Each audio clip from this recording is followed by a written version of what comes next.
आदाब, मैं Mohammad Amjad Ali, prime time में आपका खैर मकदम है।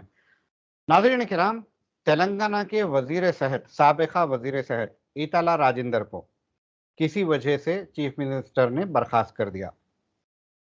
उन्होंने अपने ओहदे से, अपने रुकनियत से, असेंबली के रुकनियत से इस्तीफ़ा दे दिया और जो है बीजेपी में शामिल हो गए।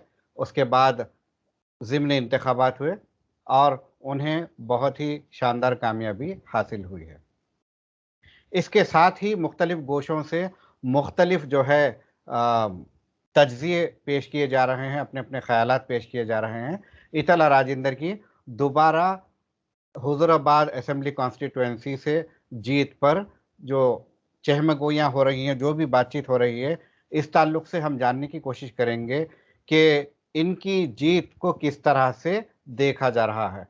हमारे साथ मौजूद हैं मशहूर समाजी जहदकार, वो सदर ऑल इंडिया सूफ़ी उलमा काउंसिल जनाब सूफ़ी खैरुद्दीन कादरी साहब। कादरी साहब, आपका बीबीएन चैनल पर खैर मकदम है।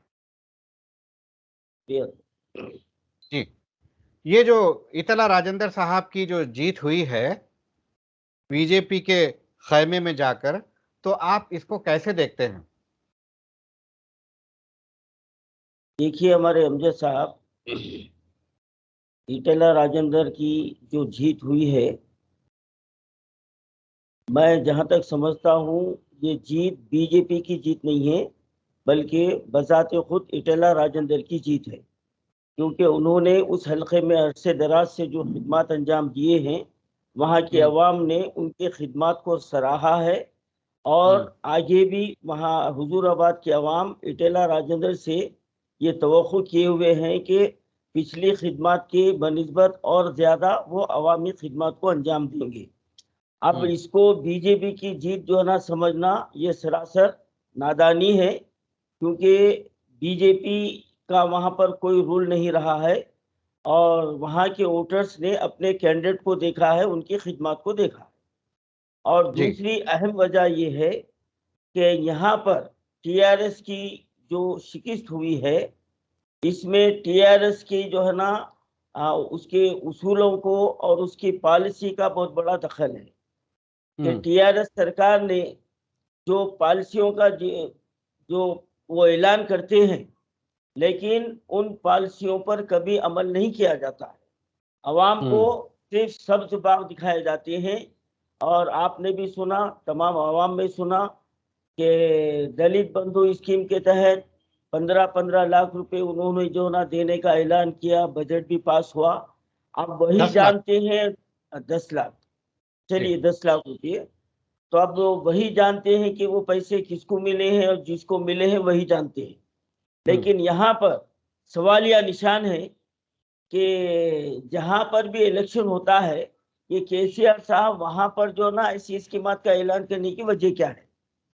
अगर इनको अपनी कारकर्दगी पर अगर भरोसा होता और ये अवामी खिदमत को जो कहते हैं वो करते रहते, तो मौखती तौर पर इनको ये लालच देने की तो जरूरत नहीं पड़ती। जिस तरीके से ईटेला राजेंद्र ने अपने खिदमत के बलबूते पर जीत को हासिल किया है, लेकिन केसीआर और टीआरएस सरकार इसके बरक्स है और वो खुद भी जानते हैं कि उन्होंने धोखा दिया है अवाम को और जिसका खुमियाजा उनको भुगतना पड़ा है। और यहाँ से मेरा जहाँ तक नजरिया है कि टीआरएस सरकार की उल्टी गिनती शुरू हो चुकी है और टीआरएस के नाव में जो ना छेद पड़ चुका है।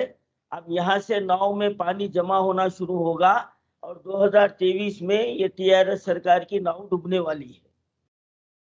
अब अगर आप इसके वजूहात मुझसे पूछते हैं, तो आपके भी सामने है, अवाम के भी सामने है कि इन्होंने ऐलानात कितने किए थे और कितने ऐलानों के ऊपर इन्होंने अमल किया है।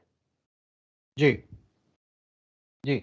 मगर केटीआर साहब का ये कहना है कि ऐसे नशे पे फराज तो आते रहते हैं, एक आध सीट हार जाने का ये मतलब नहीं है कि टीआरएस की उल्टी गिनती शुरू हो गई, आपके अल्फाज में। अब देखिए साहब कि जो भी हारता है तो वो अपना जायजा लेने के बजाय ये सीना जोरी की जो ना बात होती है اور پھر جب اگر یہ نشر و فراز آتے ہیں تو پھر آج KCR صاحب کو جو نا خصوصی میٹنگز لینے کی کیا ضرورت پڑی، جائزہ لینے کی کیا ضرورت پڑی تھی ان کو؟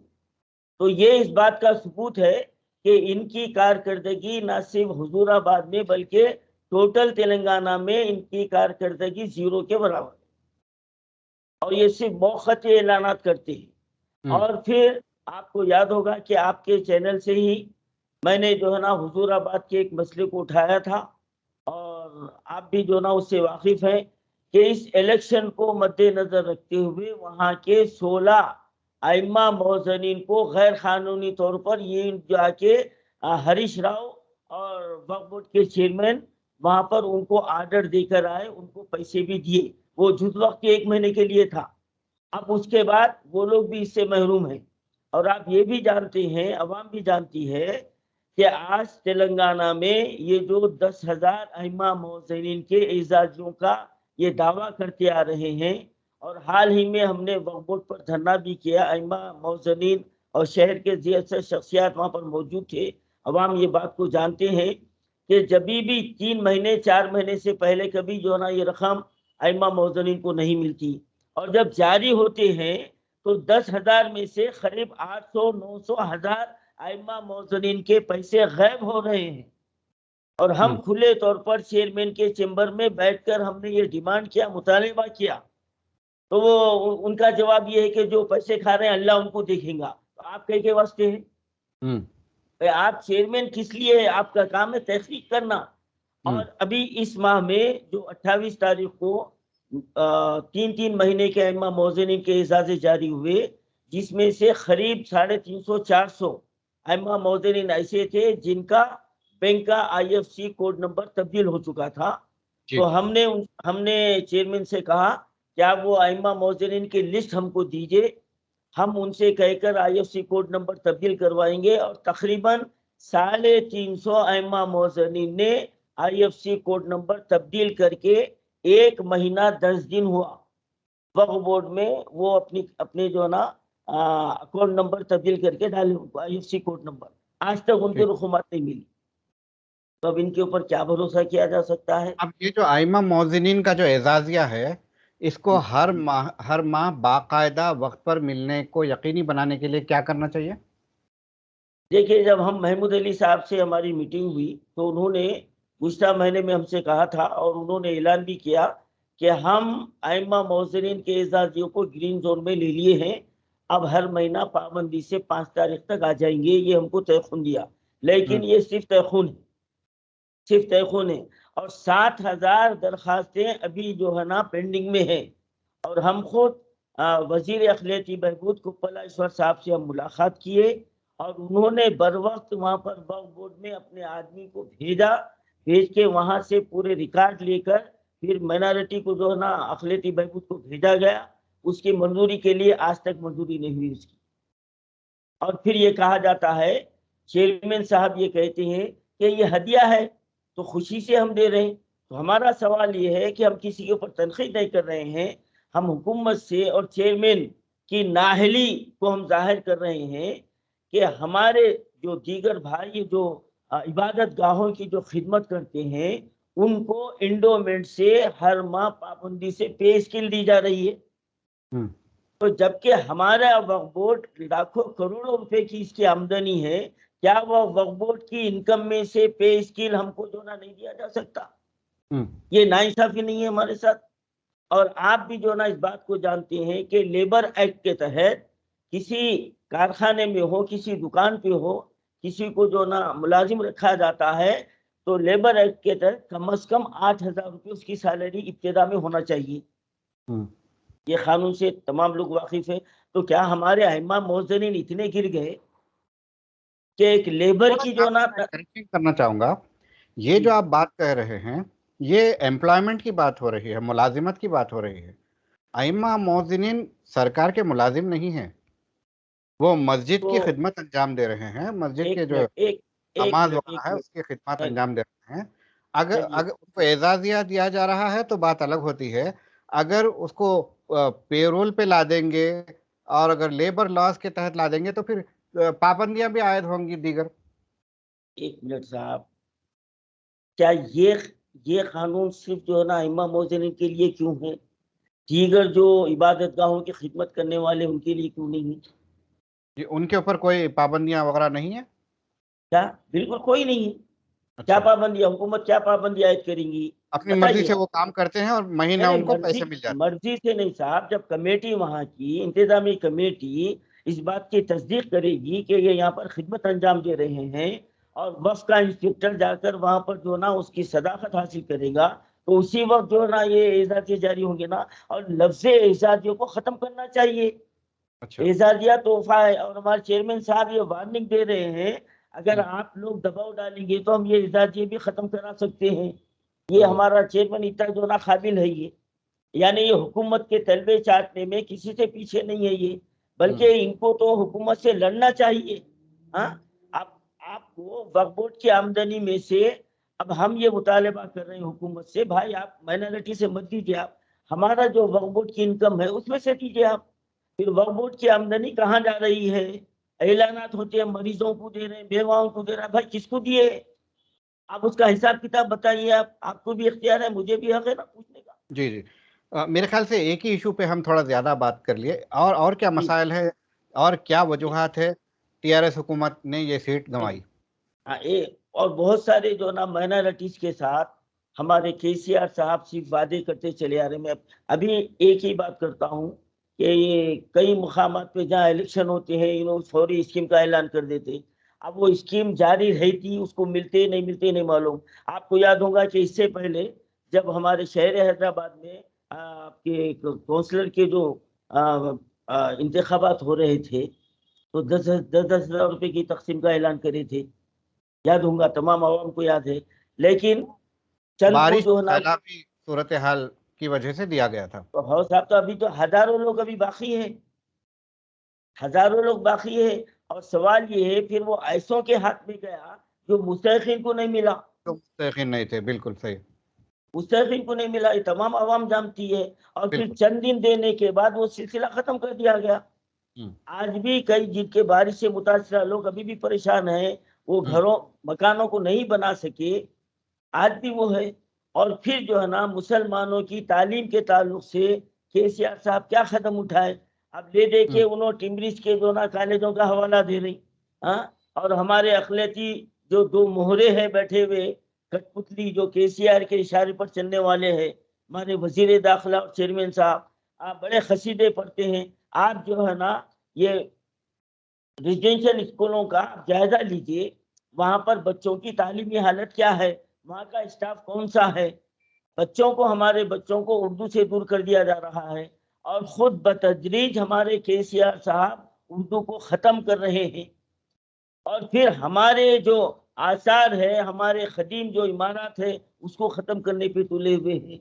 और दूसरी बात यह है कि अहम वजह केसीआर साहब को हारने की अहम वजह यह है, चाहे किसी भी कौम की इबादत गाह हो, इबादत गाह होती है, और उस इबादत गाहों की हिफाजत करना हुकूमत की जिम्मेदारी है, बना के देना नहीं है।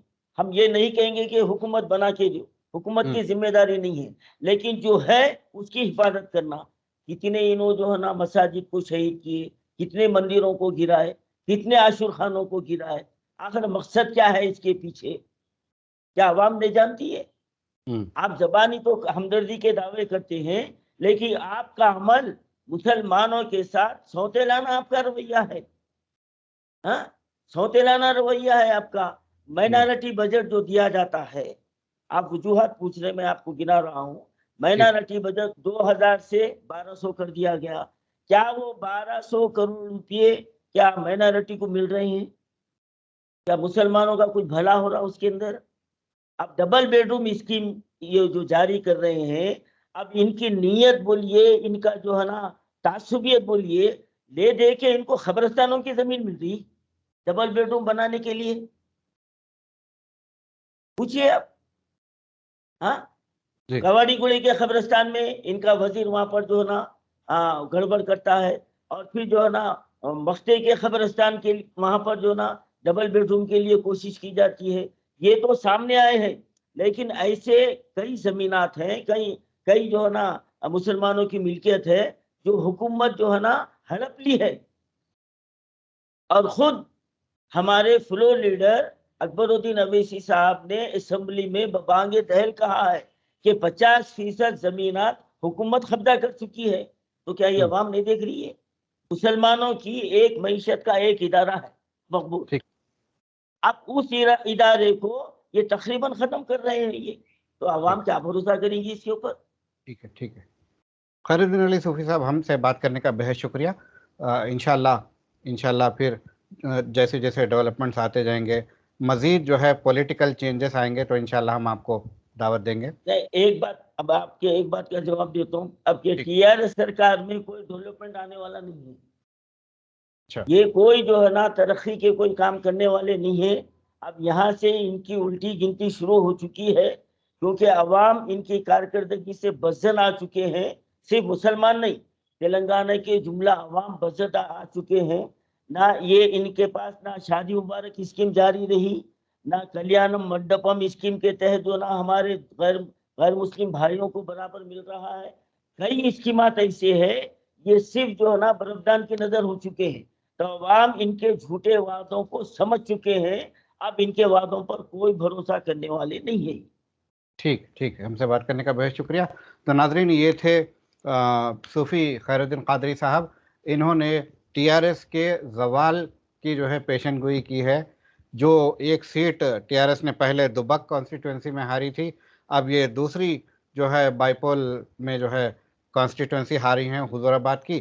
تو انہوں نے یہ بی جے پی کے قیامی کی جیت نہیں کہا ہے، بلکہ ایٹالہ راجندر کے سابقہ پرفارمنس کی وجہ سے انہوں نے جیتا ہے. اور ٹی آر ایس چونکہ جھوٹے وعدے کر رہی ہے، وعدوں کی جو ہے اس کا جو عملی جامہ نہیں پہنا رہی ہے، یا پھر کوئی اسکیموں کو بیچ میں ہی معلق لٹکا دیا جا رہا ہے، یہ تمام وجوہات انہوں نے گنائی ہے، جس کی وجہ سے ٹی آر ایس کی انہوں نے کہا ہے کہ الٹی گنتی شروع ہو چکی ہے. اور انہوں نے یہ بھی کہا ہے کہ اگلے اسمبلی انتخابات میں ٹی آر ایس کا واپس حکومت میں آنا ناممکن ہے. اب دیکھتے ہیں آگے کس طرح سے پولیٹیکل ڈیولپمنٹس ہوتے ہیں. ہم انشاءاللہ اس پر نظر رکھیں گے اور آپ تک جو ہے نئے اپڈیٹس پہنچاتے رہیں گے. ہمیں دیجیے اجازت. شب بخیر.